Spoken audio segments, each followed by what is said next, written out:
welcome back to the OG Rivals podcast. I am one of your hosts, Myles. I'm the Packer fan here on this podcast, and I am joined by your other host, the Bears fan on this podcast, Sir Miguel Prado. How you doing, sir? Bear down. Bear down. I want to welcome everybody who tunes in, who checks in. This is a milestone for us, Myles. This is episode 10. Number 10. Hey. Number 10. That's got to be a milestone for anything that we're doing. We've had to work hard for it, too. I mean, you know, there's some things behind the scenes people might not have seen, but definitely had to work hard for this. Happy to be here. Hopefully we got 100 more, man. Let's keep it going. I think we have it in us, and I will say this is, really celebrating the small wins, I think, is important, and getting to 10. And you mentioned it, there's a lot going on. This is not something that you and I do full time. I think, it's worth mentioning. And if I may, the amount of time that we put into just this passion project, both you and I, for our listeners tuning in at home, we both have day jobs that we commit ourselves to. You're a business owner, Myles. I am juggling grad school. We had a special guest last week. We're both fathers. So that makes episode 10, which might just be, insignificant to many, to us. I think this is just very special. And if I may add, sir, I listened to episode 1 this week, and we have made leaps and bounds just in our delivery, in our comfort with recording. And, we might not notice it week in and week out, but when you listen to episode 1, and I encourage, anybody out there that's got some time, just check it out, the progress that we've made. And I think returning to our roots of our fandom should be something we touch on this episode. Absolutely. And I've got, speaking of fandom, on one side, I've got my grandfather's helmet. On the other side, we got a picture of Mr. Daryl Teddick over here. I can certainly credit him for my Packer fandom. He is in the Packer Hall of Fame. I got to watch countless Packer games with my grandpa, and so just really cool to be born into it. But, that's how all fans are, whether you're born into it because somebody's tied to the organization or not. Usually you're born into your fandom because of your family and where their passions have been. And is that not your story, sir? That is my story, Myles. And actually, this is a special week. This week, my uncle and aunt flew in from Chicago to San Diego here. They're in Southern California enjoying some nice weather. The purpose of their trip is to meet, my son, Patrick, for the very first time. So they're enjoying a lot of baby time now. But quick shout out, Myles, my Uncle Danny, I think I mentioned this in our early episodes. He is the reason why I am such a huge Bears fan at a very early age, decked out in Bears gear and going to my fair share, easily over 11 games in my very impressionable childhood that we went to many stadiums. We went to Soldier Field, on the lakefront, old Soldier Field, the renovated Soldier Field. We went down to Champaign, Urbana, Memorial Stadium when they were renovating that, I believe in the early 2000s. That's a Soldier big deal, Field man. was getting renovated. Went down there to catch some games. And we also went to Canton, Ohio together. Ooh, so want to give him a big shout out. That's special, and a big reason why I am a diehard Bears fan. And I will say this, Myles loves the logo. He loves the logo. He made a couple observations right I think is worth me and you revisiting, but definitely loves it. And I think, a quick shout out to Joel on that magnificent work there. Absolutely. But this is why I think it's also important is not to get too caught up in records and performance on the field, which is important, but maybe just revisiting, our fandom and the purpose that we really set out to start this. And he asked me, he said, so, what drove you and Myles, to kind of start this? And I told him, hey, me and Myles talk a lot of shit. We talk a lot of shit to each other. always with a respectful undertone. But yeah, you and I, we work together, and those water cooler moments were always good. Those They ad were hoc moments. fun too. I think that's important Yeah, to remind both of our fan bases of like how much fun we can have as fans, and certainly those water cooler moments, man. I mean, even back then, we kind of jawed a little bit about, man, we ought to turn this into something. We ought to do something with this. So we finally bring it to fruition. It took us a few years to get it together, and we even had good intentions last season, right before the 21 season, and life took over for both of us. But yeah, man, I mean that's special. Those fan roots go deep. Shout out to your uncle for taking you under his wing there and exposing you to something special like that. And I hope we're all still doing that. I hope, yeah. and now that we're, young parents and certainly probably, I guess, uncles and all of that, it's our turn to start handing that off. And, we're not going to be very good at that if we can't enjoy the things that we're supposed to enjoy as fans. Is that fair to say? That's fair to say, Miles, and I will say something special that happened for me this past week, because not a whole lot special happened for me as a fan watching the game, but I will say something special that happened that I hold near and dear to my heart is at one point we just found ourselves on the couch. It was me, my son Patrick, who's about to be 6 months, and my uncle Danny, who he's kind of the reason that all this fandom has taken place. And you're right, it's sprouting, right? Because now we have a new generation, and we're watching there. My wife had my son in a nice little custom onesie, little orange onesie that had "da baby" on it, a little play on words, but we snapped a picture. I threw it up on Twitter. You may have seen it, may have not, but that was a very special moment over the weekend that I wanted to touch on. Oh yeah, and I believe that a segment sprouted out of that, right? We got to decide, like, what's the first jersey young Patrick is going to get to don? Yeah. Like, where are we going with that? Well, check this out. So I have spent some time, and I was looking to see if they even had it available, and they do have Lucas Patrick, number 62. Oh, there we go. His jersey, and I was thinking, just his name on the back of a jersey, just doing it. And so that one might be in the running, but I think, you can't go wrong with a legend, right? So maybe a Walter Payton, maybe a Dick Butkus That's a good one. jersey, Mike Ditka. I wore my Mike Ditka jersey. Or actually, I'm sorry, my Butkus jersey over the weekend, and deviated from my undefeated T-shirt, and I think that's why we lost. Man, I was going to ask you, what is the shirt undefeated, or did you deviate? What happened? The shirt is undefeated. All right. It is undefeated, and actually, now that we're having this conversation and recording, I messed up. I dropped the ball. I'm not one to shy away from accountability. I dropped the ball, Chicagoland, and I believe I am the reason we are 2-2. I did not wear the T-shirt. It's in the laundry now. I will be wearing it. You heard it here first, Miles. I'm wearing it on Sunday. So I was prepared to tell you the reason the shirt didn't win is because you washed it. I was really ready to go that angle with you. You can't wash them, man. Even if you look like a slob, but you gotta ride with the sweat that got the win. If that was true, I don't know if it'd be undefeated though, because I had washed it in between the Niners game and what was the other W that we got this season? Houston. Man, I'm drawing a blank. There you go, Houston. I already have notes on the next four. I already left these first 4 weeks. They're in the rear view. But yeah, Houston and the Niners. I had that shirt on, and I will be wearing it against the Vikings. Although I think it's interesting the prediction this week. I think it'll be a good discussion, Mike. I'm looking forward to that one. To be honest with you,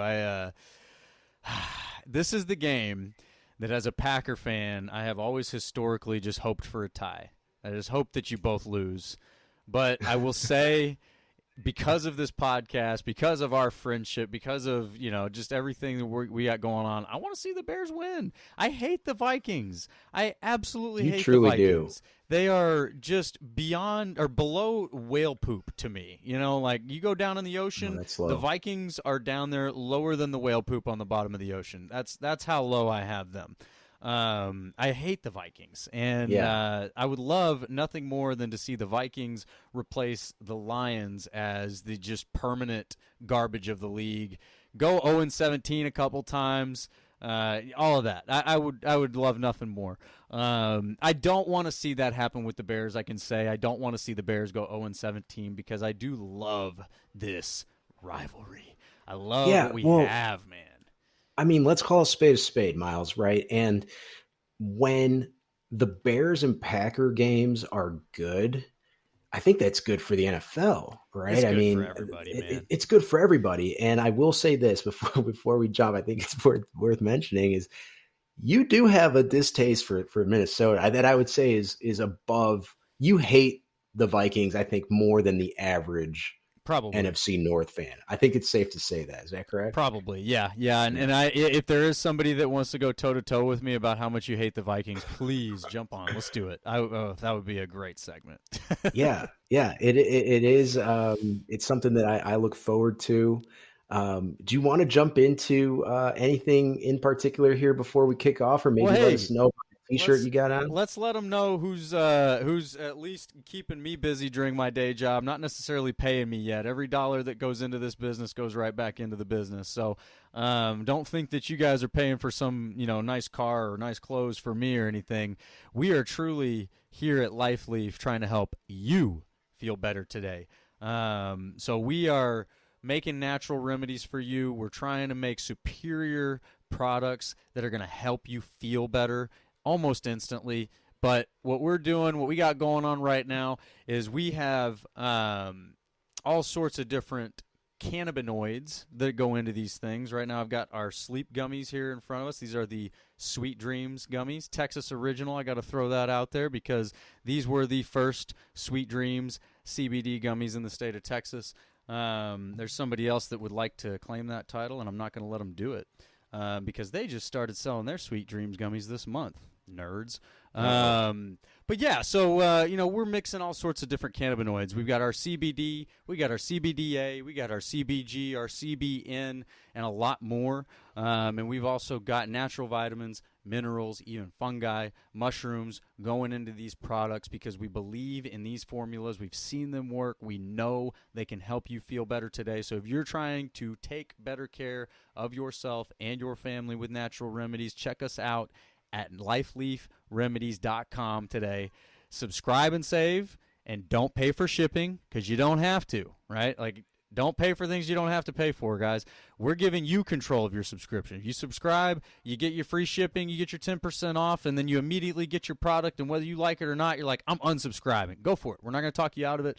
You're going to love the product so much, you're going to want to come back. You're going to want to get that free shipping again and keep that 10% discount. So definitely do that, and keep an eye out next week. We got something coming for y'all that is involving these bad boys. So we got a special promotion we're working on. We're trying to get it out there. I cannot announce it yet because it's not live yet. So that wouldn't be very nice to you to tell you that we got a promotion going on and you can't go take advantage of it. But stay tuned. Check us out this week. Check us out next week and see what we got going on and feel better today, y'all. That's what we want. And, sir, Yeah. we have a chore, a task, an obligation for our folks listening right now. Can you let them know what that is? Yeah, consider it homework. Homework. Here, go and spike that like button. Leave us a comment, subscribe, and talk about us at your next tailgate. And I love that you position it, Miles. Don't pay for anything you don't have to pay for. I remember this weekend watching that Bears game, looking over to my Uncle Danny and letting him know, are we paying for sins of our previous life? What is it that we're paying for as Bear fans that we must endure watching this team, it's frustrating at times because sometimes it feels cosmic. Sometimes it just feels like, it's like a debt that we're paying, Yeah. having to watch this team. And forgive me for jumping right into it, Myles, but Let's go. let's do it. Let's do Let's it. Let's go, jump man. into Tell it. us So, about that game.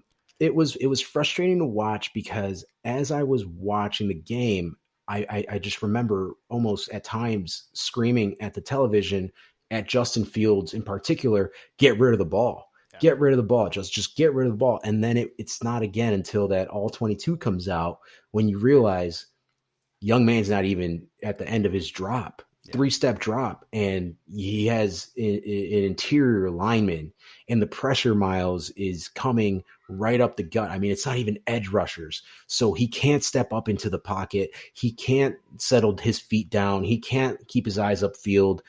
He's very literally, and I say this literally because it's 300 plus pound linemen that are bearing down at you.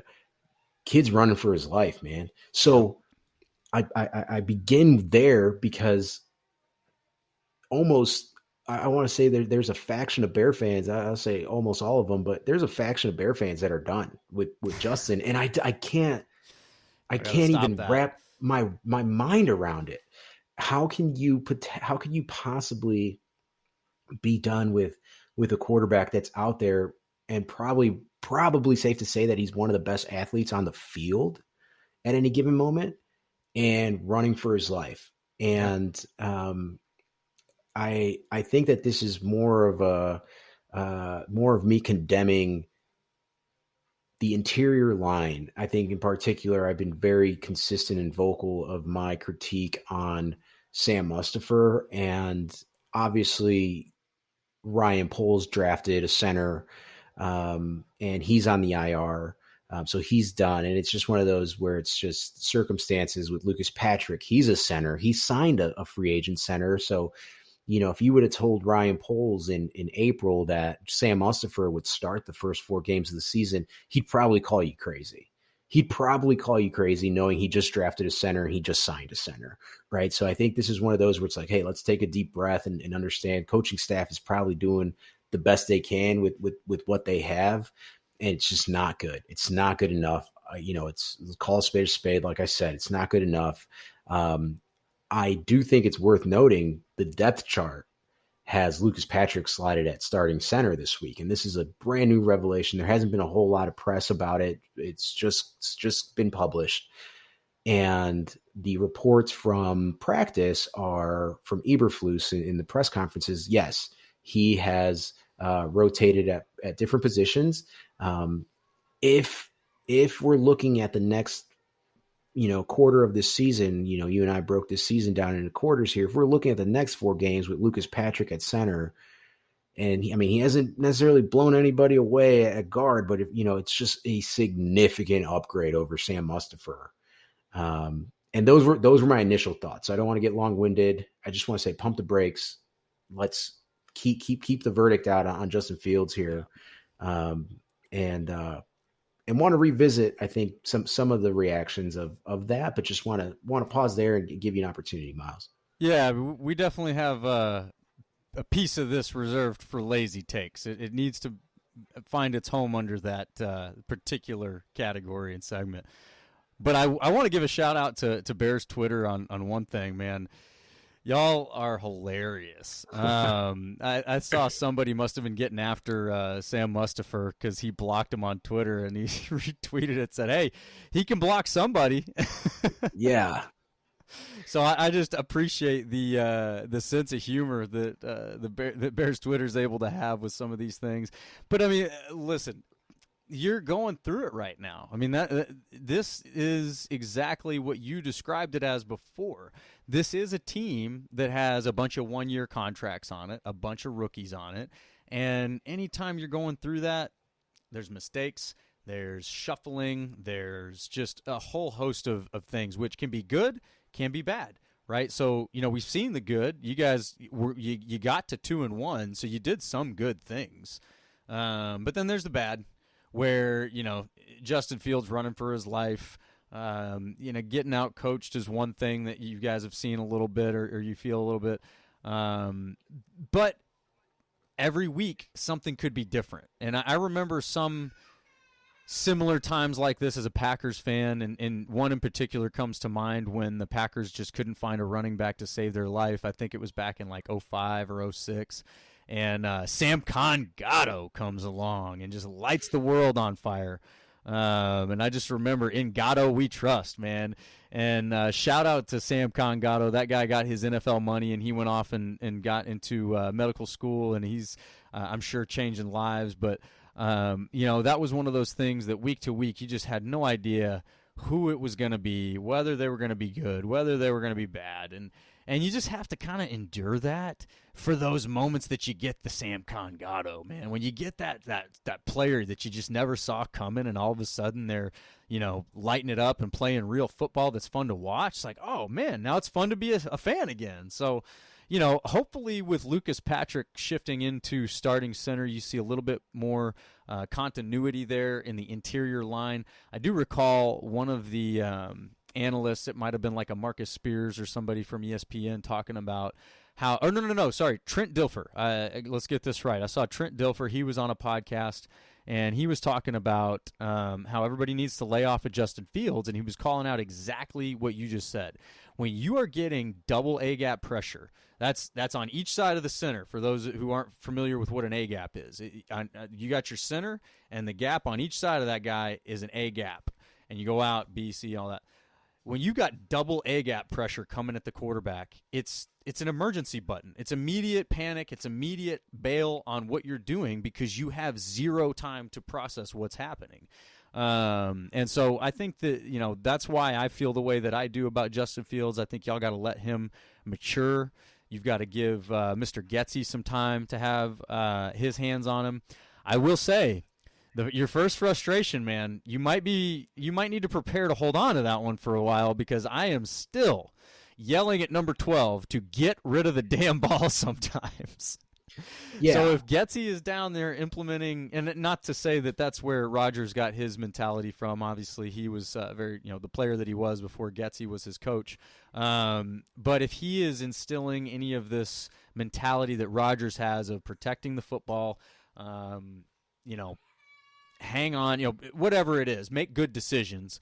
Sometimes that comes with a guy who's just going to take a sack instead of a guy who's going to throw a ball away. And it is beyond frustrating. So I sympathize and empathize there. But yeah, man, I mean, tell me about it though, because you were one that the last few weeks, your biggest compliment and excitement with Luke Getsy and the rest of this coaching staff is that they're learning and adjusting. I mean, what did you see here? I mean, was there a step backwards, or was this just like, hey, week 4 you have to learn and you have to wait till week 5 to see an adjustment? Well, I will say this is first year in the system, first year head coach, first year, and that first year head coach is a defensive head coach, right? I mean, he was the defensive coordinator with Indianapolis. First year offense that you're installing. And so I'm saying all that to say, I mean, you're going to have games like they did against New York, where it's just not pretty. It's not a good game to watch. And I think beyond that is, I said also is, yes, Luke Getsy learns from his mistakes, and they're a motivated team, but they are one bad game away with the running game, right? And the running game on Sunday never quite never quite took off. So if you can't get that going and you can't get the passing game going, I mean, you just don't have an offense. And so that's what we saw, unfortunately. I will say this is that Luke Getsy came out today, I believe, and said that Justin is taking sacks that he shouldn't be taking, and saying essentially that he needs to get rid of that ball. I think it's just one of those where, we talked about it. He's getting pressure, they're blowing up that A gap, and he's getting that inside pressure. He can't step into the pocket. Where can he get rid of that ball? Right? Is he essentially at that point, you're just throwing the ball away each down.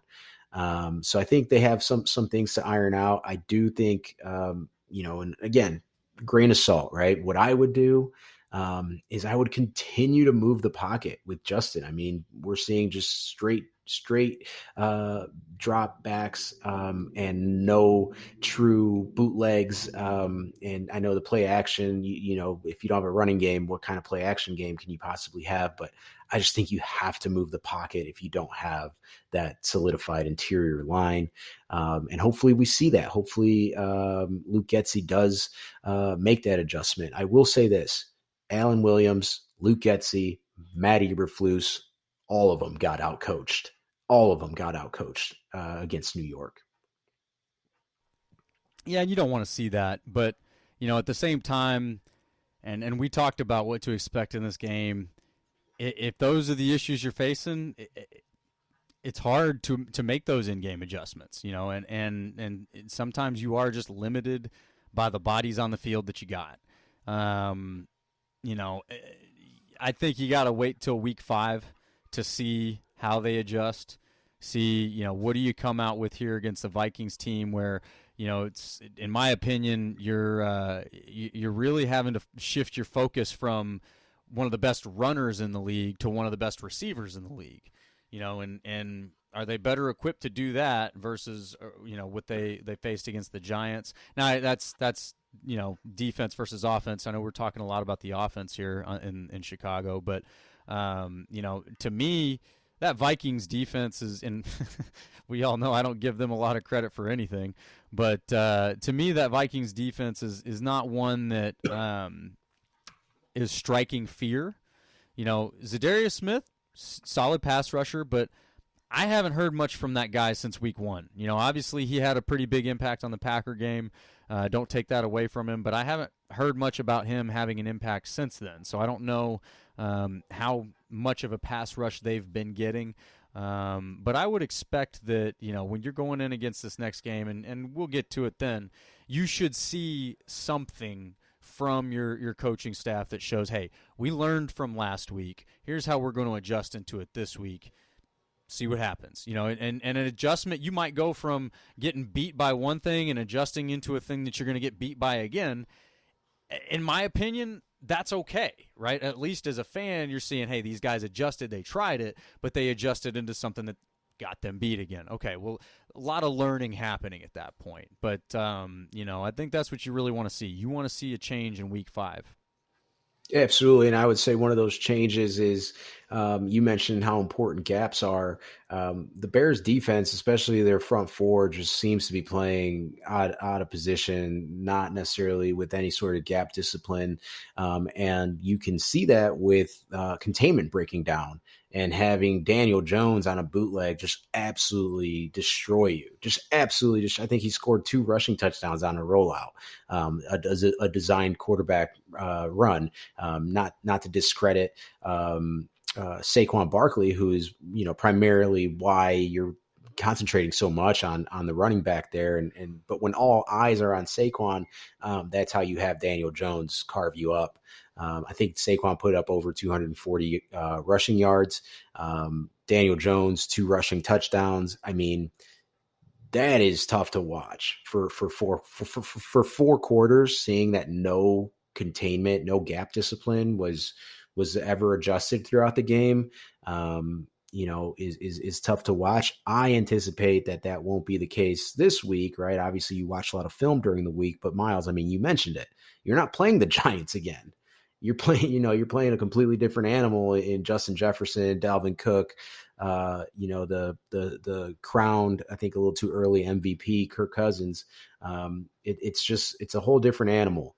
And I will say this, to kind of wrap up my reaction on this week, on our end of the street. There was a legendary performance.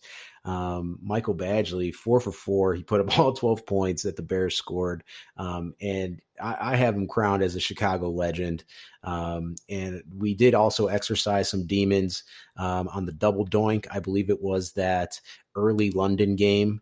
There was a double doink that took place there. And so I don't think the Bears are the last team to hit the upright and the crossbar. So that felt good. And he is a Detroit Lion now, Michael Badgley. So Cairo Santos is coming right back into his spot. But I would say, hey man, if anything, the pressure's on. I mean, you got a guy off the street that came in and kicked 4 for 4.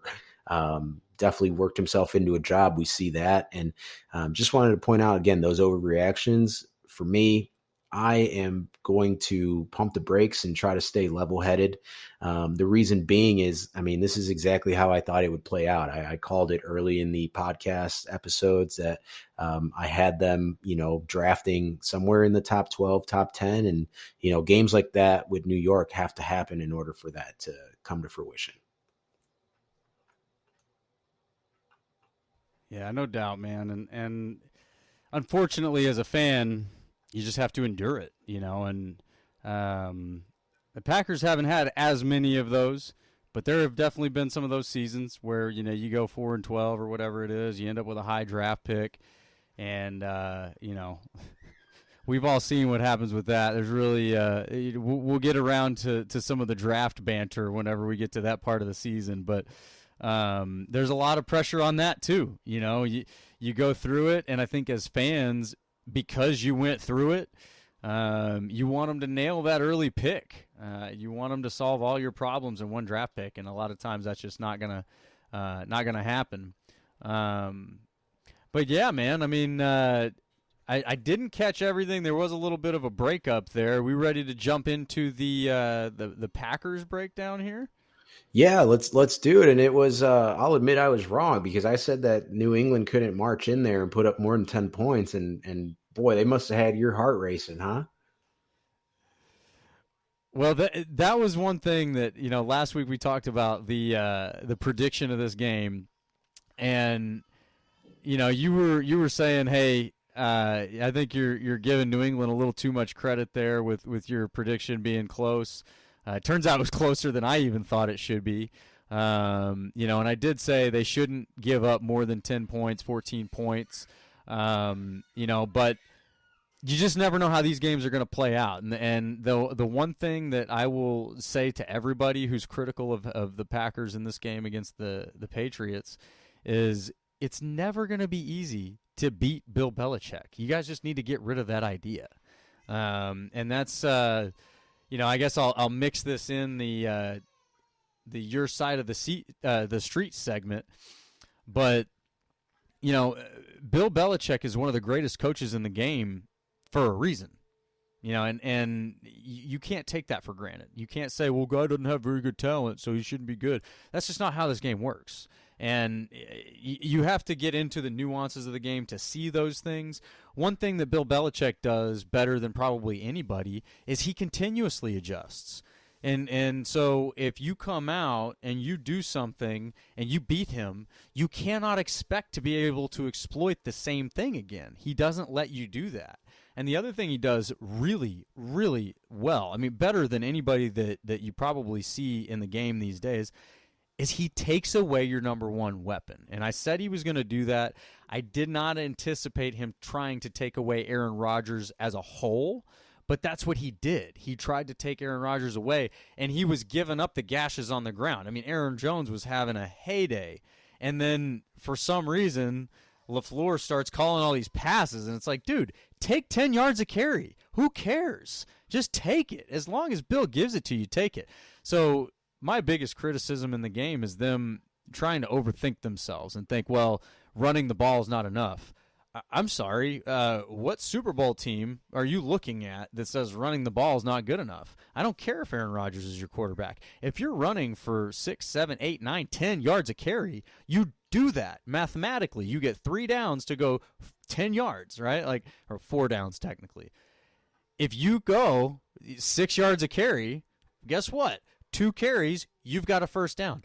You do that all the way down the field, you score points. It's a very, very simple thing that Bill Belichick on the other side of the ball had figured out and kept the game close because of it, right? So he was able to keep the game close with his third-string quarterback, who's also a rookie. And I texted this to you, Miguel. Fun fact, Bailey Zappi had the same high school head coach as I did. Yeah. It's just kind of wild. So shout out to Coach Mack, Leonard McAngus. He was coaching at Northwest High School here in Fort Worth until I think '09 is when he left, and then he went down to Victoria East, which is where Bailey Zappi would eventually graduate from and be coached by Mr. Coach Mack. So I thought that was kind of funny when they mentioned where he was from. I was like, no way. But anyway, so yeah, that was it was a good game. It was a nerve-wracking game. My biggest takeaway is that, beating Bill is never going to be easy, y'all. And if you think it is, you're kidding yourselves. It doesn't matter who's his quarterback. I said it with Tom Brady. Tom Brady will beat you with guys at receiver that were working at target, before the week before. So, Bill's the same. Bill is the same way. He will beat you with whoever he lines up with. It does not matter to him. That's why we've seen him trade big players in the past and not blink an eye about it and not lose a game because of it. Are they the same Patriots they were, when they were winning Super Bowls in the, late, 2017, 2018, that era? No. But it's still Bill Belichick. The guy knows how to play football better than anybody else. So when it comes to the game of chess that football is, you cannot expect an easy game out of that. So I think that the big thing is you beat Bill Belichick there. You got out of there. You almost didn't, which would be way worse.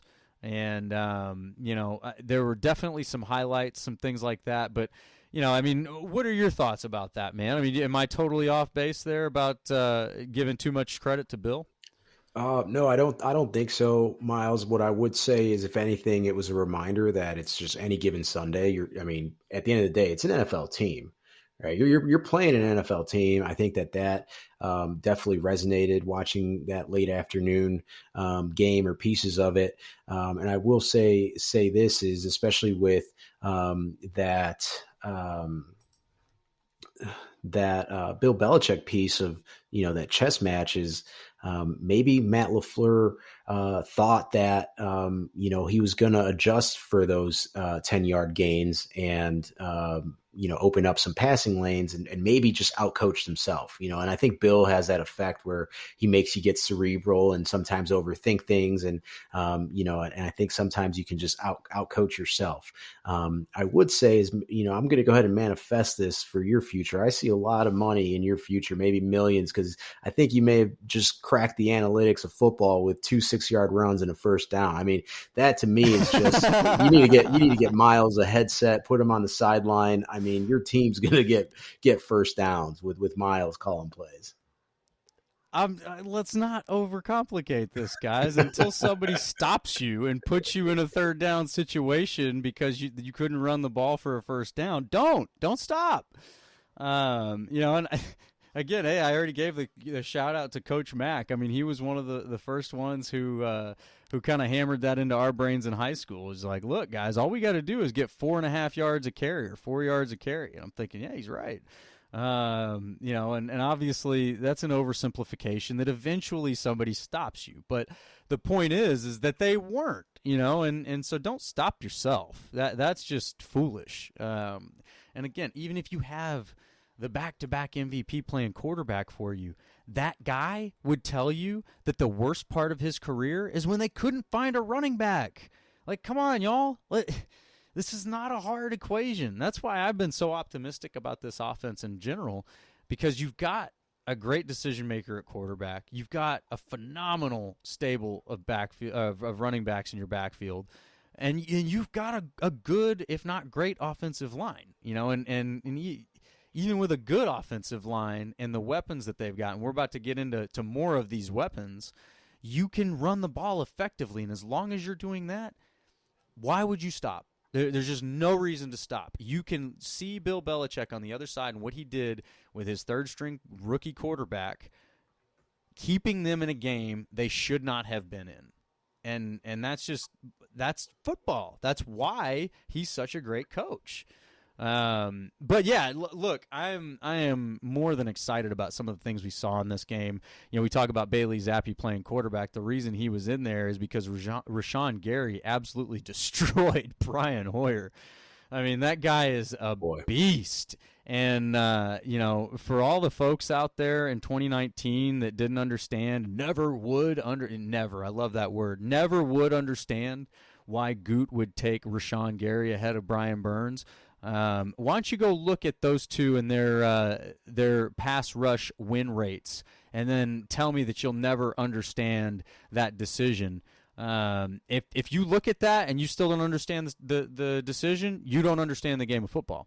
Rashawn Gary is winning his pass rush snaps at a higher rate than almost anybody in this league right now, and that includes Mr. Parsons down here in Dallas, who is apparently supposed to break the sack record this year. But there's a guy up there in Green Bay that's got a higher win rate than he does when it comes to pass rush right now. So pay attention. 52, not Clay Matthews. 52, Rashawn Gary is a wrecking ball. He is a monster.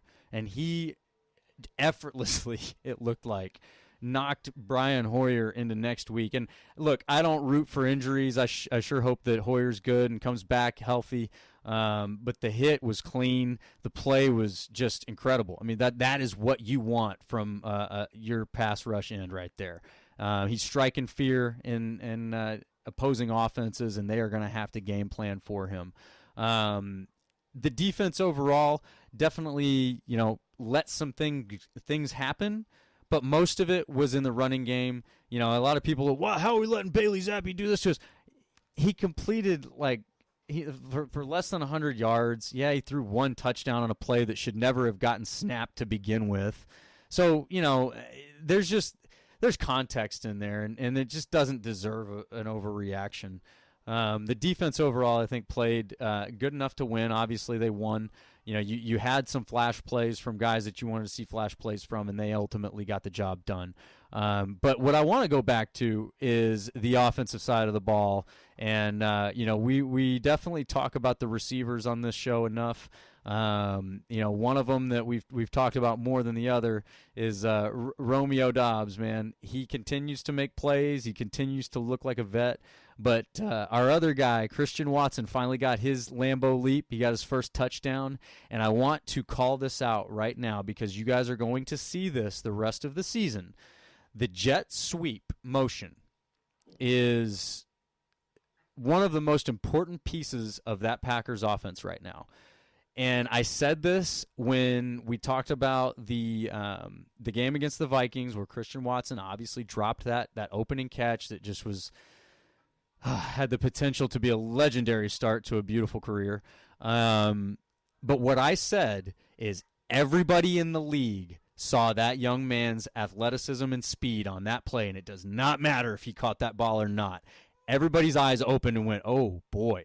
That man is big, and that man can fly. And you saw it, and there's several replays floating around Twitter and from the All-22 where you can see they're bringing that jet motion for Christian Watson, and just the threat of it holds the defense. And that is all Aaron Jones needs to just run wild. So we're talking about, I am very outspoken about Allen Lazard being one of the best, if not the best, blocking receiver in the league. When you've got one of the best blocking receivers in the league, and then you've got a guy who can hold 4 defenders feet in the ground while Aaron Jones runs past them, that is a lethal running game. The Packers have the most potential for their running game of any running game in the NFL right now. I don't care about Saquon Barkley. I don't care about insert name. Don't care about the talent of the running back specifically. The system that the Packers have in place right now is going to be an absolute nightmare for every defensive coordinator from here on out. And you saw it because it was against Bill Belichick. If Bill Belichick can't come up with a solution for that problem, nobody can. Not to say like, oh man, the Packers are going to run for 4,000 yards this season. Everybody's got, you know, a cap to their potential. But the point is, the combination of things that they have on that offense right now are absolutely terrifying if you're a defensive coordinator. So I want everybody to watch for that. You watch how much they use that jet motion and see what happens when they use it. Christian Watson does not have to get the ball to be a threat and to be a playmaker on those plays when he's running that jet motion. And you saw it there when he scored. He gets the jet sweep, and he can score with it, right? There's not a lot of guys who can do that. There's a lot of guys who can get that. They'll get 5-10 yards. But there are not a lot of guys in this league that are an absolute threat when that happens. And shout out to Romeo Doubs for throwing just a badass block on that scoring play as well. He blocked the one guy that he had to block, and Christian Watson was able to run past the rest of them. Y'all, I can't get over it. I can't get over the combination of weapons that they have right now. It's insanely exciting, and it has nothing to do with Aaron Rodgers throwing the ball downfield.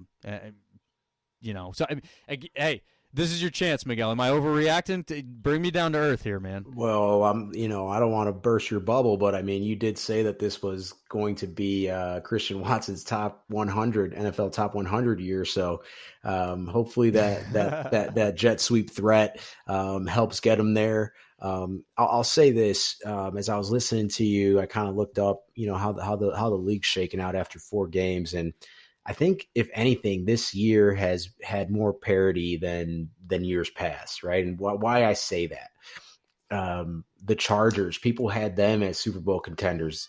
They're 2-2, right? The Bengals that were in the Super Bowl, they're 2-2.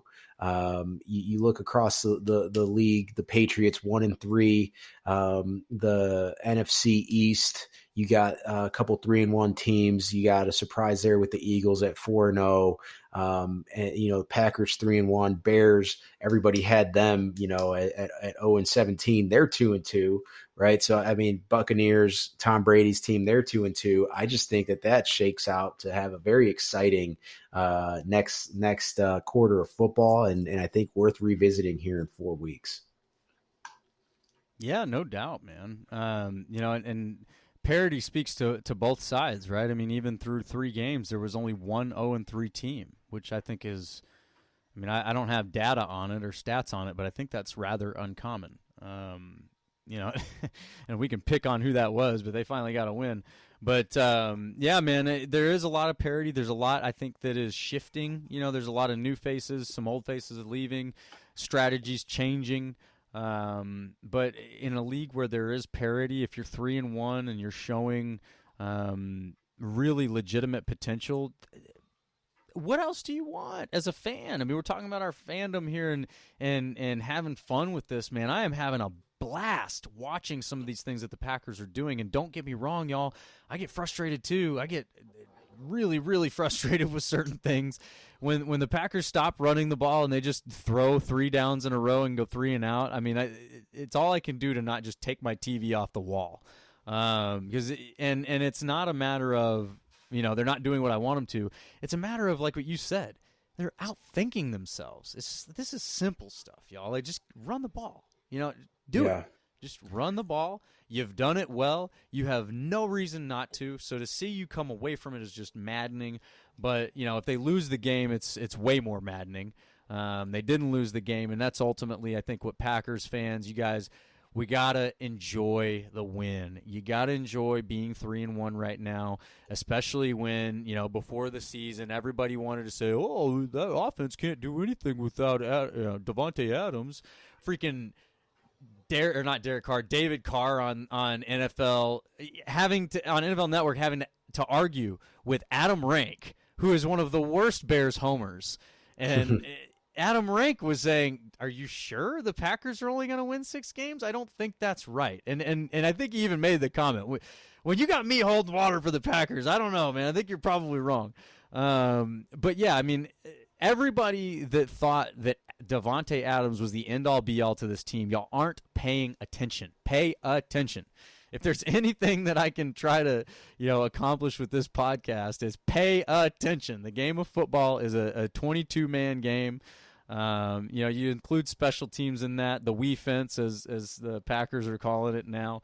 It's more than that, but you got to let the thing play out, and I think that's the same thing for the Bears. You Bears fans out there, I'm watching you go into civil war over Justin Fields and what he can and can't be. You got to let the young man develop. And I said it when he was at Ohio State, and I don't remember the context of the conversation. I said, God, don't let the Bears get Justin Fields. Please don't let the Bears get Justin Fields. Well, you could thank the Giants for that. Find a way to get Justin Fields. You could thank New York for that. Well, I will say this. I was listening to you. There's a caveat there with, don't just pass the ball, or, you make sure you run the ball. I'd say the double-edged sword there is make sure you have an offensive line, because the Bears are handing off on first and second down, running it right into the teeth of the defense. Next thing you know, you have 3rd and 10 and no ability to drop back. Right. So that's another way that's another 3-and-out recipe right there. Yeah. Another thing I would say is kind of moving forward here to your point of, the Bears universe and, that civil war with Justin Fields is, what is the alternative? Right. So I've seen some mock drafts come out, and they have the Bears in the top 10 selecting Bryce Young, quarterback out of Alabama. And Bryce Young, incredible athlete, but the kid is like a light version of Justin, right? And I'm just talking about size. I'm not talking about intangibles. Yes. I'm not talking about the Wanderlic test. I'm not talking about anything else besides just the physical attributes. Bryce Young is smaller, shorter, and weighs a bunch less than Justin, right? And Justin's getting just absolutely destroyed. He's taking hits. Yeah. He's getting sacked at a record pace. And when you have a part of Bears Twitter and, these mocks that are taking Bryce Young, you're just asking yourself, for what reason, right? Like at that point, It's like, keep just like at that, it's either Bryce Young or CJ Stroud. It's like, at that point, keep Justin, draft, or if I think even what I would do, and I know this isn't the sexy pick, but I would trade back out of the top 10 and take a bunch of big offensive weapons, big offensive linemen, and just really see what you have with Justin while he's on that rookie deal, right? You could exercise that 5th-year option, and at that point you can say that you have I hate to say it, but a cheap solution at the position that's otherwise a premium position, right, in the NFL that draws a big payday.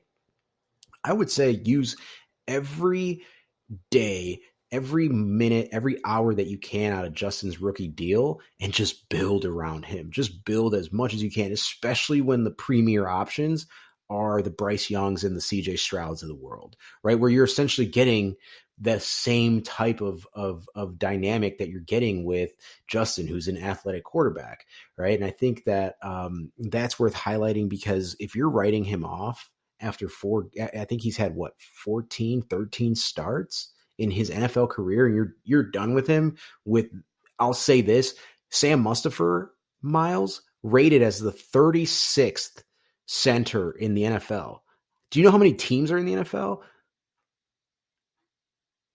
There's 32 teams. There's not 36, yeah. Right? There's not 36. So if you are the 36th rated center in a 32 team league, I mean, that's not good. That's beyond bad. You're not the best backup, and you're starting. You're not even the best backup, and you're starting. And this isn't like a hey, let's pour it on to Sam Mustipher. Obviously, he has a very fragile ego if he's blocking everybody on Bears Twitter. But I mean, forgive my French, Myles, but holy shit. Like, come on, Sam. If you can't handle, some feedback on Twitter, and I get it, there's nasty people that say nasty things, but I mean, you gotta have thick skin, man. You have to have thick skin as a professional, and I'm not even talking as an athlete, just as a professional. I mean, you have to have thick skin, and if you're 36th in the league at your position, you're bad. Like, newsflash, sorry, dude, you are bad at your position. You're bad at what you do. You're rated extremely poorly at what you do. And for me, this is essentially my way of saying, like, what's the alternative, right? Put Bryce Young, put him beside Sam Mustipher, see what happens. Yeah. Unfortunately, he'll probably not last too long. In the NFL, if Sam Mustipher is his center. Same thing with CJ Stroud. Put him behind Sam Mustipher, right? Like, what are you going to get? Yeah, You're it's not going just to not get going to work. anything better than Justin's doing right now, right? And Justin's showing No. you the flashes, right? The 52-yard pass that he drops on a dime, put that thing on a rope, puts it right on Darnell Mooney's hands, 52 yards, right? Like, Justin can do that. And I think that we're going to see, I'm not, the verdict, some people are jumping ship on the Bears. They're jumping ship on Justin Fields. They're jumping ship on Luke Getsy. I'm not there, right? Because it's like I said. I mean, this team, I had them finishing, what, 6-11. I had them drafting in the top 10, top 12. Now I'm kind of accepting, right? Like, hey, if I have them there, like, I can't expect them to go out and not lose in this fashion. Like, that's going to happen when you just don't have the talent and you're quote unquote bad football team, which I believe Ryan Poles. And I saw a list of who's still on payroll. And when we're talking about who's still on payroll, it's the Andy Daltons of the world, the Nick Foles of the world, the Danny Trevathans of the world, right? Like, all of these guys are on Bears payroll. And this isn't a Ryan Poles. This isn't a Ryan Poles issue. This is a Ryan Pace issue, right? So I think it's worth taking a step back, zooming out, truly understanding the situation, and then getting excited about what's going to be available in the 2023 NFL season to the Bears. They're going to lead the entire NFL in cap, right? And so that means, and you can say it, Myles, hey, Miguel, the free agent class of 2023 isn't looking great. I don't care, Myles. I care that the Bears will be able to go and get their man regardless of price, right? Regardless of price, they can go and Yeah. upgrade whatever position they want. And the Bears, you can say today, right? If the draft was today, the Bears would be drafting in that fourth position. I get excited about that because the Bears need talent. The Bears need as much talent as possible. So what do I get as a fan if they go, let's say, 8-9, if they go 9-8, and they miss the wild card by technicality? So now they're drafting what in the top 20, like maybe 20 to Late 24, teens. Yeah. late teens, right? Yeah. What do I get from that? It's like at that point, it's that short term Ask the gratification. Cowboys Like, fans. well, yeah, but that's what I'm saying is like, what do you have to show for it, right? At the end of the day, it's like, yeah, I feel good. They won maybe a game or two here. I will say this: if they flip the script and they get into the wild card, I'll take it. Let's go to the playoffs, Oh, right? yeah. Let's see Justin in a playoff environment, and then I'll be okay with drafting in the late teens, early 20s. But I mean, this team needs talent in the worst way Hmm. possible. And so that's why I say just pump the brakes. I mean, give Brian Poles a full year. I mean, even more than that. You got to give him more than that. Yeah. You can't even grade a draft class, until year 3, year 4. So I say, this is going to be a slow burn, but this is definitely a time where you should be excited to be a Bears fan because of having someone at the helm that isn't going to mortgage the farm. Isn't if anything, he traded back what 4 or 5 times in this past draft and accumulated. He went in there with, I Something like think, that. the least amount of draft picks and ended up with like 11, right? Like that to Yeah. me, that's just using your brain and understanding that you need to bring in talent into the organization. You have a 5th-round pick that's starting at right tackle, right? You have some more rookies that are contributing. More rookies made this roster than ever before. It's a young team, and you're going to have games like New York. I'm going to go ahead and get in the predictions, just kind of save us some time here with the Vikings. I have the Bears losing this game. I'm going to wear my T-shirt. I'm going to wash it. I don't have the Bears in the win column this week, and I'm going to apologize, Myles, ahead of time because after the Vikings game, we're going back-to-back weeks where the Bears are on prime time, and that is a national disaster. That's disastrously bad. So I'm going to apologize to all the NFL fans that get excited for prime time. It's going to be ugly, and I'll apologize ahead of time. Well, before you get too far into your Vikings analysis, I do want to say, and kind of answer your own question at the beginning of this thing. Are we paying some kind of debt as Bears fans? Yes, you're paying the Ryan Pace debt, dude. I mean, you said it. A lot of his guys are still being paid right now, and it's not a small amount. So, yeah, I mean, Ryan Poles was coming into the season with one hand behind his back, and he knew that, which is shown by his draft strategy. He knew he had to make more of those picks than what he had going into it. He knew he had to go find some bargain free agents. I would say that he should still take a few more pointers from Goot on the free agent bargain bin hunting, because apparently that guy is the MVP of bargain bin free agent finds. He's got Rasul Douglas and Devondre Campbell that were just like, obviously we've talked about it. Rasul Douglas was on the practice squad in the middle of the season when he got plucked onto the Packers, and Devondre Campbell was a June free agent signing, and Rodgers has been vocal about it. It's like nobody else wanted him, and I can't believe it. Ryan Poles has to find some of those guys, at least one. So, and that's where I would say, like, yeah, you might have a lot of salary cap to play with. Plenty of teams have played with that fire and gotten burned, So in my opinion, it's not that he will; it's that he can. It's certainly not any kind of promise that the Bears will be better off for it. But if you take kind of an analysis of what Poles has done so far, you have reason for optimism there. You have reason to believe that this man, once given, a full slate of resources, will know what to do with them. So, I mean, as a Bears fan, yeah, you are. You're paying debts of your previous no kidding. Dipshit, the GM. I'm not even going to sugarcoat it. That guy was an idiot.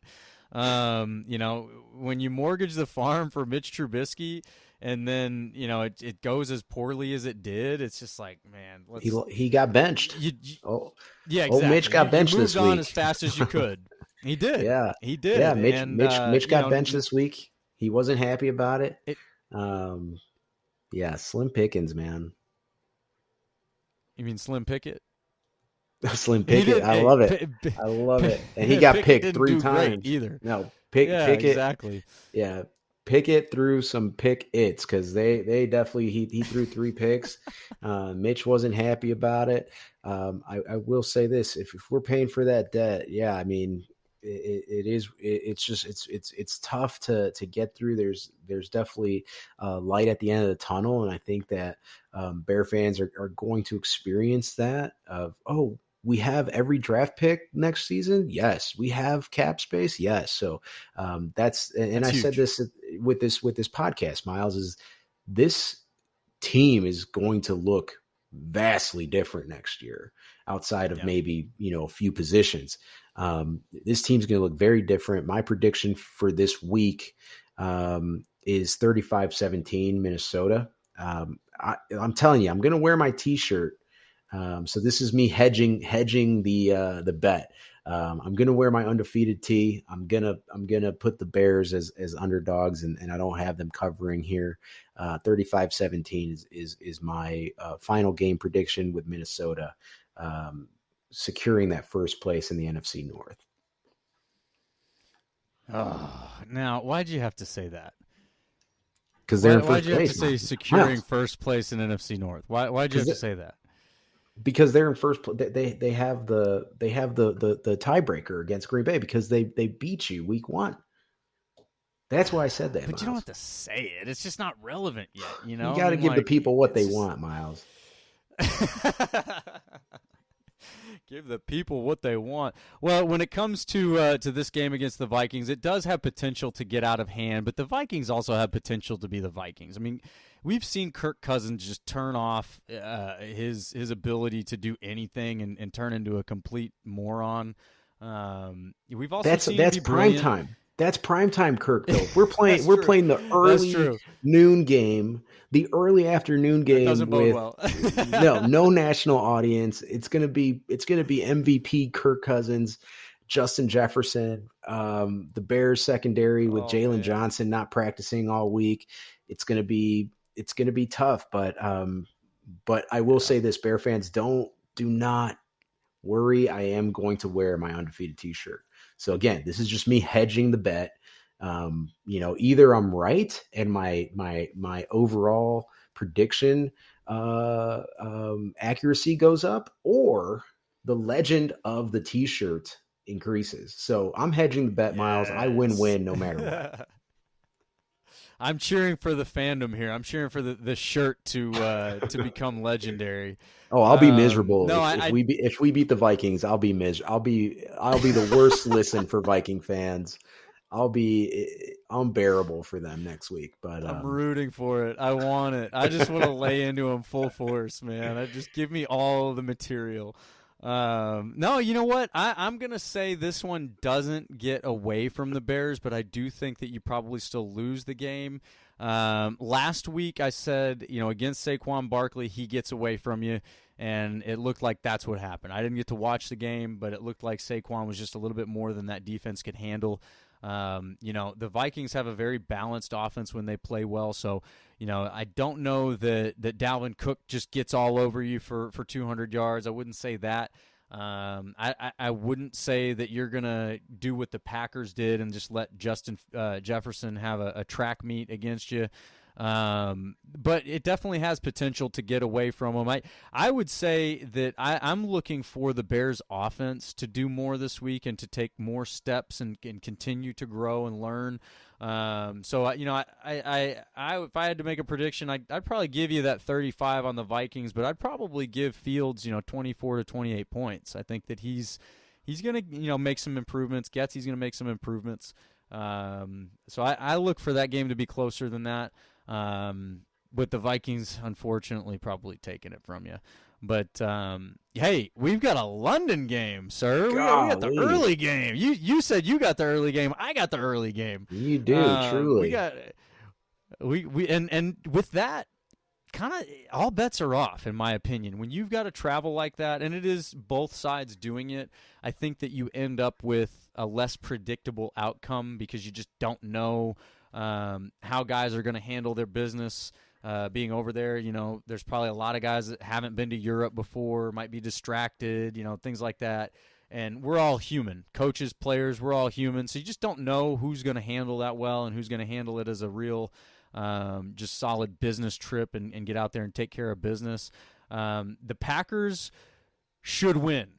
I'm definitely picking the Packers to win. This is not the week that I go away from my homer ways.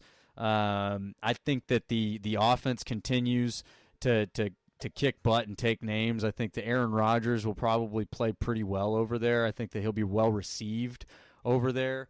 And I'm going to go a little bit bigger on this. I'm going to say that the Packers actually win 38-21. I think that they, Saquon Barkley's going to get his yards. They're definitely going to give up some points to him. That offense doesn't look terrible. Daniel Jones can't beat you. Look, if you didn't get beat by Tom Brady, even though he didn't have all of his receivers, you can't let Daniel Jones go out and be the best or second best performing quarterback that you've faced this season. Obviously, Kirk Cousins has the best performance against this defense this season so far. You can't let Daniel Jones just show up and have that type of performance. If you do on the defense, then y'all have shown up unprepared, unfocused. You let Europe and London get your attention over taking care of business. Oh, man. Miguel thinks this is a lot closer than I do. But I think that ultimately the offense continues to hum along, build more momentum, and actually responds for the defense in this game. Whereas before, the defense, I feel like they were the ones having to kind of step up, make a play, and keep the offense inspired. I think it's probably close until the fourth quarter. You're probably looking at like a 28-21 going into the fourth quarter, and you finally break the walls down and end it in a messy way. I mean, letting it get out of hand for the Giants anyway. So yeah, that's what my game prediction would be. I really if I can make a bold prediction here, I see Christian Watson and Romeo Doubs scoring a touchdown in this one. Mark it down. They're both getting in the end zone. They're both going to do a London leap, if you will. And we're gonna be singing like soccer hooligans on the way back to the States. All right. I'll just say, what could possibly distract a professional athlete in Europe? Don't answer that, Miles. Don't answer that. But I will say, so here's the thing: traveling to Europe, the jet lag, it changes everything, right? Like let's just call a spade a yeah. spade. This is one of those unpredictable matchups. Every year, one of the first things I do with the schedule release is just hold my breath and check if there's a London game, and I'm always ecstatic when there's not. So with this, with the travel to London, this is actually a historic game, Miles. This is the first time Yeah. the NFL has two teams with winning records playing in London. That's And right. I'm excited to see that. The reason I have this game close, I'll just say my prediction now, I have it 28-27 Green Bay, is that unpredictable game plan, unpredictable results with the athletes adjusting to the time and everything that they need to adjust to there on the game week, the travel, etc. I have this close because I do, want to take that in consideration. But I do believe that Green Bay is victorious this weekend. I have it close because I do feel like New York is going to be able to kick some field goals to keep that a close game. But I do feel like it's not enough to overcome the Green Bay Packers in London. And I think we have that early game for me, Miles, is 6:30 in the morning. Woo! That game Get your kicks off. coffee So going, man. yeah, I might just get up a little early on Sunday and just enjoy that full day of football. Well, I'll check in with you at kickoff, see if you're up or not. But no, I can't disagree with you there, man. You never know who's going to handle jet lag, how, and I mean, I've got a little experience with jet lag, and it didn't bother me quite as much as some of the folks that I was with. So you just don't know, and so I can't fight you on that prediction. I know that we're getting a little over time here, so I want to buzz in and hit the your side of the street segment. We don't have anything up there for Bears fans this week, at least from my perspective. But I do want to take the lead on this and call out Packers fans for our side of the street. We got to clean this up, all right? Y'all out there this week trying to make Romeo Doubs' catch sound like it should have been a catch. You all should be ashamed of yourselves, all right? Because every last one of you is the one that when Dez's catch comes up, it wasn't a catch. Well, guess what? This was no different. This was absolutely not different. And I did get into this with one Packer fan on Twitter, and I just posted the NFL rules for him. I said, look, dude, I don't know what else to tell you. Here's what the NFL rule book says. You have to maintain control of the catch going to the ground. Romeo Doubs didn't do that. There is not any one of you that can watch that play and say that he maintained control of the ball going to the ground. He did not. His arm hit the ground, the ball rolled out, touched the ground, end of play. Incomplete pass. It was never a complete pass. Matt LaFleur admitted in the post-game press conference that the challenge was an emotional challenge, that it wasn't the right thing to do. Stop. Clean your side of the street up. If Dez's catch wasn't a catch, if Megatron's catch wasn't a catch, Dobbs' catch wasn't a catch. It just wasn't. Deal with it. Let it go. The young man has so much potential, and there's so much we could be talking about with him. Let's focus on those things. So clean up our side of the street. I'll say it right now for all of our Cowboys fans, anybody who's listening that is invested in the Dez catch, this was not a catch, period. There was no argument involved. So I'm cleaning up our side of the street there. I don't know if there's anything that the Bears need to clean up on their side of the street before we hit lazy takes. Yeah, no, I mean, that's 100%. I did watch that live, Miles. I saw the play live. I saw the challenge live. I saw the replays live. And every time, the moment I saw that initial replay was that's not a catch, right? I mean, and because of what the rule says, right? The rule says is that you have to finish that on the ground. And the only thing that I would say is consistency in the NFL, right? And why I say that is because all you have to do is the tip of the football has to break the plane. That's a touchdown, right? So he Right. caught it and he took 2 steps and then falling down to the ground. I mean, at that point, it's just one of those wishy-washy type of interpretations that's just kind of stinks, right? But the fact that it stinks doesn't change the fact that that's the rule. Doesn't change the fact that he It needs to stinks maintain consistently. possession. Exactly. Yeah. So I would say, I'm happy you brought that up because I also did see that Matt LaFleur said that it was an emotional challenge. I like that. I think that's refreshing because it's like, hey, football Yeah. is an emotional game. You have to wear your emotions on your sleeve when you're running full speed trying to tackle, when you're running full speed trying to make a play like that. That's something that it's tough to deviate from and turn that emotion off with a play like that. So it was refreshing to see him, acknowledge that, hey, I made an emotional decision. I don't hate that. I don't hate an emotional decision in the game if you can own it, right? I think that's Right. the differentiator there. I will say for lazy takes, I think I really covered mine with the Bryce Young and CJ Stroud Yeah. mocks. So I'll That's say a good this one. for clean up your side of the street. Miami. Um, it was disturbing to Ooh, see. It right. was very Yes. disturbing to see Tua Yes. and him go into that fencing position, which is a clear That was indication bad. of brain trauma. Um, Man, I'm getting the chills just thinking about it and talking about it. But man, someone's got to. And I think they did They did. relieve their guy. But when you piece all the pieces of that puzzle together and see him, 4 days before, and that's what's scary about some of these Thursday night games is 4 days before they're playing on Sunday. And the Bears actually have Yeah. this coming up with back to back.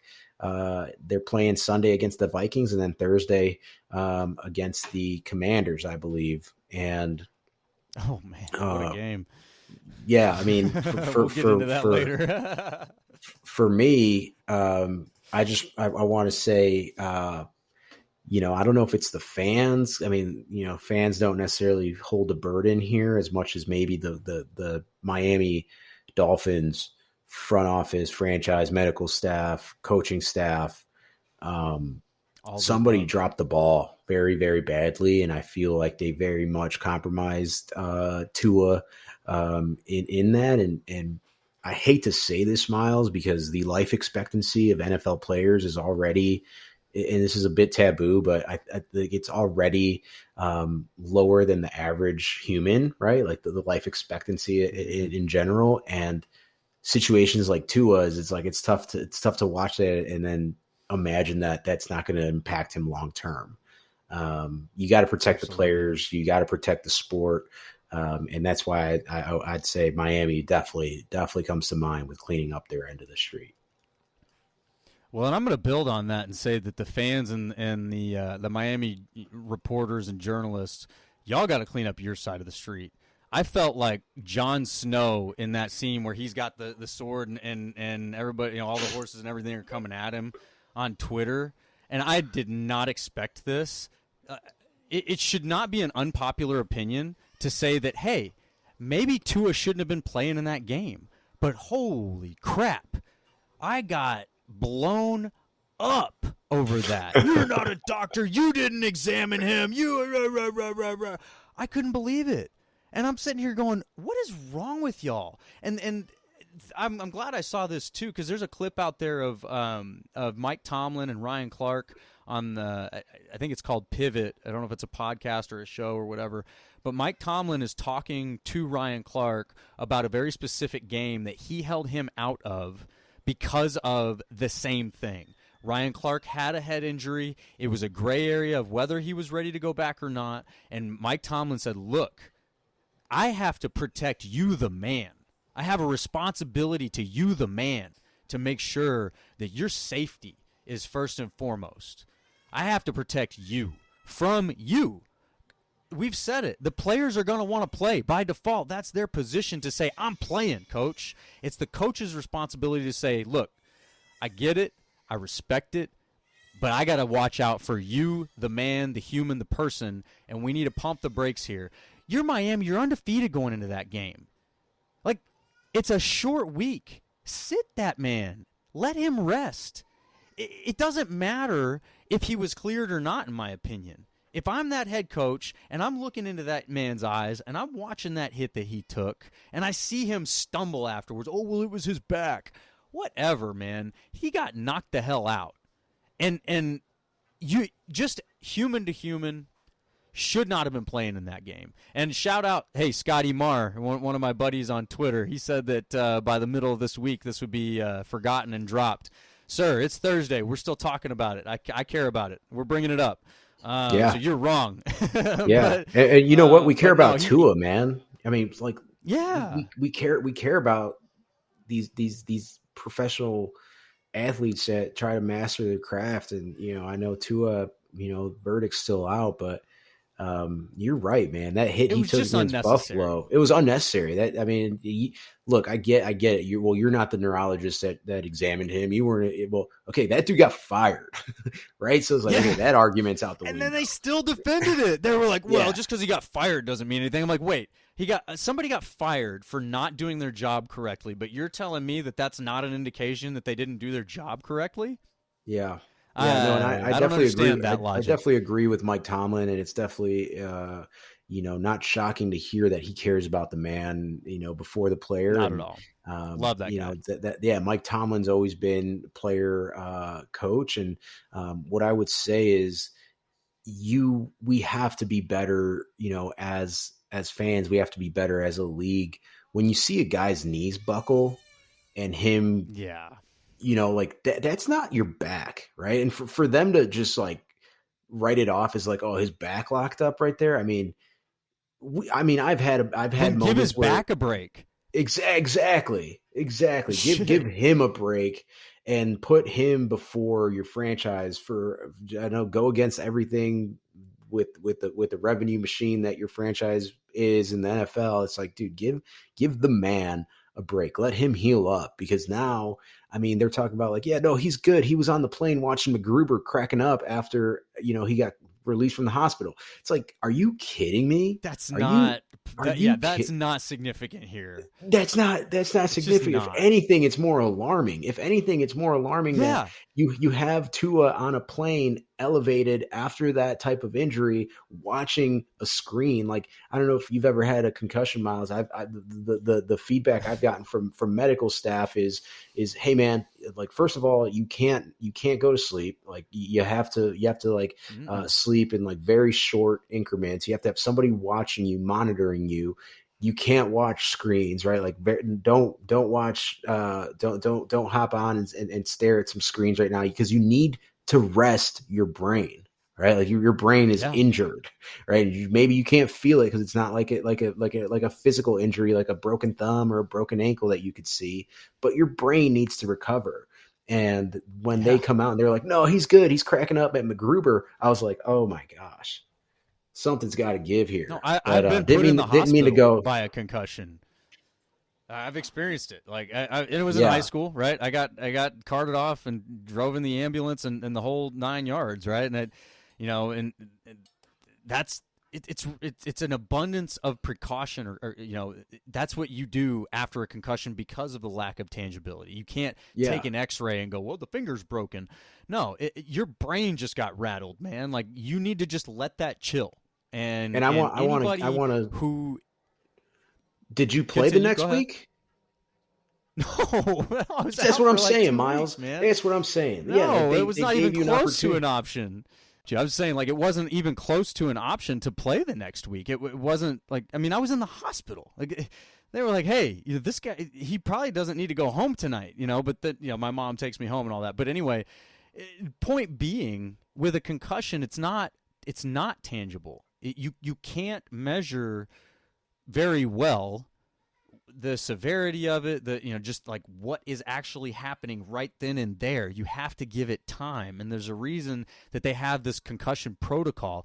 They make you take cognitive tests at the beginning of the season when you're of sound mind, before you got rattled, to see how you compare when you're in that state. Well, just because you're in that state now and you can pass those tests doesn't mean your brain didn't get rattled. Like, that's just it's just not it's not what that means. It can help. It can help say, well, can this guy still read or not? All right, well, he can still read. I guess he's fine. Yeah. Oh, okay. Well, let's take a look at Antonio Brown. How's he doing? Oh, geez. Yeah. Well, I'll say this, Emmanuel, talking head, ESPN, I think it's Acho. Oh yeah. Yep. He said here's the concussion protocol for those listening at home. What day is it, and who's the president of the United States, right? And so he comes out and says, like, okay, so if you're asking me what day it is, and I am in an NFL stadium with my NFL team, the chances that it's Sunday, right? Like he says this, like it's more than likely Sunday, right? And you're asking me who the president of the United States is, which is information I've known before for years, right? Like I've known this, so I can recall that. Does that mean that I don't have a concussion? Does that mean that I don't have a brain injury? No. But for those that think that the concussion protocol is some sophisticated test, it's not, right? It's really not. But yeah, I didn't want to get long-winded or I definitely want to step off my soapbox here. I just think, hey, protect the players. We all love it's evident. We all love the sport. We all love what comes with the sport, right? So definitely protect your players, protect your ambassadors. And that's all I have, Myles. All right, man. Yeah, and I know that we're getting short for time. One thing that I wanted to do for you, and we've done a little bit of this already, is in our lazy take section. This sounds different, I think, coming from a not Bears fan. It is an absolutely lazy take, the laziest, in my opinion, to write off a young quarterback after less than 2 seasons of starting. And really, I've said it all along on this podcast. Your evaluation of Justin Fields starts this season. It doesn't start last season. Last season is gone, and it was under a totally different regime, totally different leadership, totally different everything. Your evaluation of him starts this season. And so you're 4 games into this season. It's so lazy to write him off. And I think you illustrated the point very, very well. What's your option? You're going to go draft somebody else who is in the exact same situation? Justin Fields isn't lacking any tools that Bryce Young or C.J. Stroud have. He's not lacking any of that. In fact, the young man's got some great leadership abilities, and I didn't see anybody complaining about him whenever he was doing the belly slide in the rain at the beginning of the season. Everybody's making shirts, and you see this guy with the flex, and everybody's following him.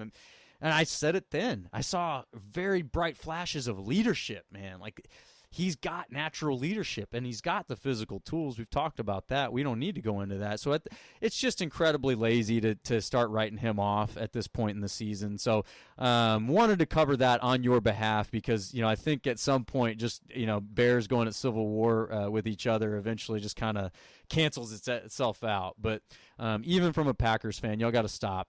Stop with that lazy take. And real quick, I'll cover the lazy take from our Packers side. And I did talk about this just a little bit with a different player, but there was somebody I saw tweet, "I'll never understand how we drafted Devontae Wyatt over George Karlaftis." And I'm just like, somebody look at what Rashawn Gary's doing right now. We're 4 games into this rookie season for these two guys. You guys can't say that you'll never understand how Devontae Wyatt got drafted over George Karlaftis. Devontae Wyatt has shown flashes of brilliance. The man looks like a monster in some cases. He's in a deep defensive line right now, and he's a rookie. The guys in front of him are all veterans. They're all savvy veterans. Kenny Clark is one of the best in the league. And Jaron Reed's looking pretty damn good. There's not room for Devontae Wyatt to be that guy this season. He doesn't need to be that guy this season. Just the same way when they drafted Rashawn Gary in 2019 to be, edge rush number 3 at best behind the Smith brothers. Well, I'll never understand that pick. Well, guess what? Now he's one of the best edge rushers in the league. Do you understand it now? Give it some time, folks. Quit being so stinking lazy with your takes. If you're frustrated with somebody, dive into what they're doing. Go watch the film on them. Examine every play that they're running and see, hey, maybe there's something here. maybe Devontae Wyatt being a giant man, being able to move as fast as he can and being as smart as he is might have had something to do with why they drafted him where they did. But I'll make that a very quick soapbox. I think that's an incredibly lazy take. Anybody who wants to write any players off at this point in the season, especially rookies, you're lazy. That's period. The end. You're lazy. Your take is poor, and you need to adjust it. So that's my take. Anything from you, sir, on that topic? No, I'm cracking up because you're asking for people on Twitter to do their research and to be rational. Twitter is not a rational place. I mean, that's why I always refer to it as the Bird app. It's the Bird app, man. Let me know how that goes, Myles. And I'll tell you what. Let's we'll put up a poll. I think what I want to know from those that engage with our content on Twitter is what they would like to see more of. So maybe this week our poll could be a very straightforward. What would you like to see? Would you like to know more about the fandom, fan traditions, we talk about, what we're eating and drinking on game day. Is that content that you want to see more? Do you want to see more of our fan predictions, more of our fan analysis? I think that would be a good one to maybe get out there in the Twitterverse. And besides that, sir, I think maybe worth letting know people how they can feel better here. Look, y'all, if I'm too worked up, if you guys are getting so worked up that you're about to take your TV off your wall, let's just feel better today. All right, let's just let it out. We got Life Leaf Remedies has got you covered. We're going to help you feel better today, whether you're a Bears fan or a Packers fan or a Dolphins fan or, God forbid, a Vikings fan or a Cowboys fan. We're going to help y'all feel better today. We love all y'all at the end of the day. We can banter and gripe at each other, and that's why it's fun to be a fan. But ultimately, everybody, we all need to improve our lives a little bit. There's always room to strengthen that immune system a little bit, maybe to sleep just a little bit better and make those dreams just a little bit sweeter. And those gummies are certainly sweet and delicious. So come check us out at lifeleafremedies.com. We got all the natural remedies for y'all. We're making more. We've got a lot of stuff that we're working on, so we want y'all to stay tuned and keep an eye on that. And definitely subscribe and save. Don't pay for shipping. You don't have to. I'm the founder of the company. I'm telling you, cheat us, right? Sign up for the subscription, get your free shipping and your 10% off. Cancel your subscription. Go for it. I don't care. You're going to love the product so much that you're going to come back. You're going to get it. I'm telling you. So check us out, lifeleafremedies.com, y'all, and feel better today. And, sir, we got some homework to cover real quick before we can break. We got some homework, and you know what? Again, episode 10. Wrapping it up. Episode 10, big milestone. I'm going to enjoy it. I'm going to enjoy episode 10 here. Thank you for all of our listeners. And please do not forget, if you like us, spike that like button, leave us a comment, subscribe, and talk about us at your next tailgate. I want to go ahead and sign off with a very special episode, Bear Down. And I will do the same, and I'll do it in my best London accent, mate. Go, pick, go. And that might have been a little Australian. Little Aussie. little Australian action there. You know what? We'll work on the accents. You work on spiking that like button. We'll take it. Let's go, all right, y'all. Have a good one. All right. See you next week.